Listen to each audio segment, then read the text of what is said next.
तुमच्या घरात नातू आहे का? नाही? बरं, ज्याच्या असून त्यांना तर कळेल का नाही? आई मुलाचं नातं आपण समजू शकतो, नीट ऐका बरं का. आई मुलाचं नातं आपण समजू शकतो, बाप मुलाचं नातं आपण समजू शकतो, भावा बहिणीचं नातं समजू शकतो, पण आजोबा किंवा आजी आणि नातवाचं किंवा नातीचं नातं किती पवित्र असतं ते मी तुम्हाला सांगतो बरं का. वर्षा 2 वर्षाचा तो नातू किंवा नात, तो IPS अधिकारी असू द्या, नाही तर कुणी मोठा सेठ सावकार उद्योगपती असू द्या, त्या नातवाशी खेळताना तो खूप लहान होतो बरं. वयस्कर असताना सुद्धा किती लहान होतो.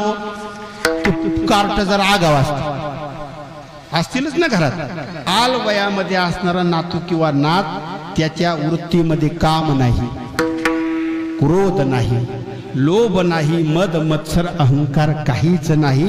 आणि म्हणून एवढं वय झालेलं असताना, एवढा मोठा हा असताना सुद्धा नातू जर म्हणला वाका बाबा मला घोडा घोडा खेळायचंय, तर